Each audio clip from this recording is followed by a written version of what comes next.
hey, guess what?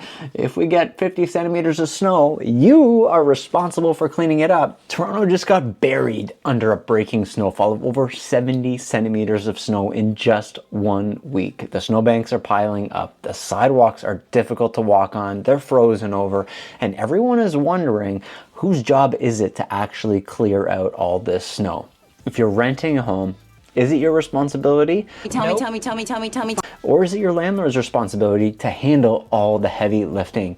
Getting this wrong can lead to some fines, some big headaches for you, and some personal injury lawsuits. So in today's video, what we're gonna do is we're gonna break down everything you need to know about snow removal. And if you're a landlord, if you're a tenant, keep watching throughout this video to really understand whose responsibility is it to make sure your driveway, your sidewalk, and your access is clear. Now, of course, before we get into the legal side of things, let's talk about what just happened here in the last week in Toronto. We were hit by multiple snowstorms. It left us with 50 centimeters of snow, the deepest that we've actually seen in over 2 decades, which is just unbelievable. Me personally, I can remember snow like this only when I was maybe 10 or 12 years old, making those igloos, making those nice snow forts. But we're talking over 20 years ago. This has been a snowfall that I have not seen in ages. And let me tell you, my back is definitely a little bit sore from all the shoveling. I have a snowblower on my birthday wish list, that is for sure. Across the GTA, we have seen fines being handed out for lack of shoveling, lack of maintaining just the clarity of your property, because people can't really get around on the sidewalks right now, which is a big struggle. Not everybody has a vehicle. Not everybody has easy access to move around the city. So if you live in a rental property, the big question is, who's actually responsible for making the sidewalks and the driveways cleared? Well, there's a couple different ways that we can discuss these issues here. So we're going to break it down for you. In Ontario, the responsibility for snow removal depends on a few key factors here. The municipal bylaws, of course, your lease agreement that you've signed with your landlord, and that type of property that you actually live in. So the type of property might be indicative of whose responsibility it is. Now, if you live in a house, a detached, a semi-detached, a freehold property, generally, it is the property owner, so the landlord is responsible for clearing the sidewalks and the driveways. And of course, some of these landlords, they will shift that responsibility over to the tenants in this lease agreement. And this is where things start to get a little bit tricky. We'll talk about that as we get through the video. If you live in a condo though, in most cases, hey, you don't have to worry about it. You don't have a driveway. You don't have to worry about even cleaning your car. I have been jealous the last couple weeks and most of this cold, nasty winter of a lot of these condo owners, because they don't got to scrape their car, they don't got to shovel the driveway, they don't got to go out into the cold if they don't want to. And it might be a responsibility to maintain your balcony space, but outside of that, your complex is generally managed by a property management company. So you cannot go out, exit your condo, and the likelihood that your snow has actually been already removed for you is extremely high. And that's what you pay for. That's part of what that maintenance fee is going to incorporate. It is that management of the grounds around you. Now, what do the Ontario laws actually say about things like that? Well, Ontario municipality, it is the property of the owner to maintain the property. So if the sidewalk is not cleared, this can get you a fine directly from the city. But if your lease does state that it's the tenant's responsibility, the landlord can pass this duty off to the tenant. So if you are renting a property, you do not assume that your landlord should be driving over to take care of your snow removal.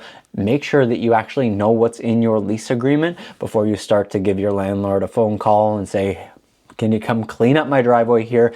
Understand your responsibilities and what you've actually signed on for. So have that lease agreement, go through it, punch it into the internet, have it analyzed, figure out what's on there that you maybe don't understand if you've signed a lease agreement that wasn't fully explained to you.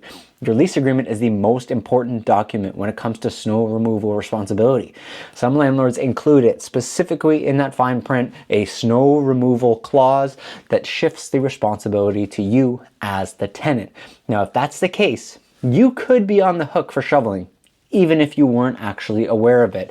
A lot of people will sign a lease agreement, not actually go through all the fine details, and that is where you get into the bigger bits of trouble. Now, what if there's actually no mention of snow removal in the lease?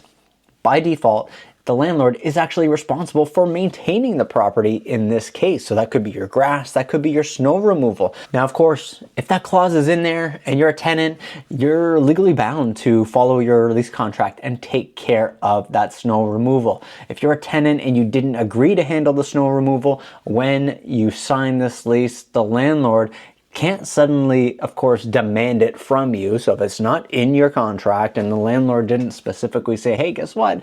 If we get 50 centimeters of snow, you are responsible for cleaning it up, then it is actually the landlord's responsibility. So if you're a tenant or if you're hoping to get into a rental property, some of the things you need to ask before you actually sign that lease are: ask if snow removal is, of course, included.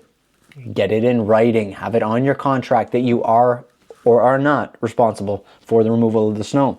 And if you are responsible, negotiate some kind of compensation, like, hey, I will absolutely maintain the property, but I want some kind of rent rebate or some kind of compensation on my rent for that. Now, on the landlord side of things, the conversation is a little bit different. Of course, you're protecting your property and you want to protect yourself here. So be clear. Make sure that lease has everything you need in writing. If you want to shift over that responsibility to the tenant, make sure it's done properly in your lease agreement. Secondly, you can just get rid of all of this conversation by hiring a snow removal company to actually get rid of all this snow. It might be at your expense as the landlord, but do you want to have that risk that the tenant doesn't actually maintain the property and then you potentially get into a little bit of an issue when it comes to legalities, and maybe somebody has a slip and fall on your sidewalk right in front of your house, or maybe that mailman is dropping some mail at your front door and does slip down the stairs as he's trying to trudge through all the snow. So ignoring the snow removal is going to come with some serious consequences, regardless of if it's the landlord or the tenant. At the end of the day, you guys are both responsible to get this snow cleared out. Who is directly responsible, of course, is going to be in that contract. So some of these fines can actually be fairly substantial. You're going to see fines up to $500 a day for failing to clear the snow. Now, how long will the city of Toronto or the city of Mississauga or Brampton actually allow this snow to build up? That's a big question, especially when there is snow all over the place. You may not be caught for quite some time, but you should clean it up. It makes your life a lot easier to get in and out of your own property at the end of the day. Now let's talk liabilities, because if somebody does slip and get injured on the property, you can definitely be sued for negligence. Of course, I'm not a lawyer. This is just my opinion and the information that we've gathered online here. But somebody could approach you, sue you for negligence, and if the lease does state that the tenants are responsible, the tenant could now be sued for negligence. So this lease document, what is written in the print, is extremely important when it comes to the removal of the snow. One slip and fall is going to cost you potentially thousands just in legal fees. So I wouldn't take the risk of just leaving your snow, letting it build up, letting that ice gather all over the sidewalks. It's just a nightmare waiting to happen at the end of the day here. Now, of course, this could have been dramatic. This could be a very easy thing to just maintain regardless by the tenant. If you're living in a property, I'd probably be removing the snow regardless of if it's in my contract or not.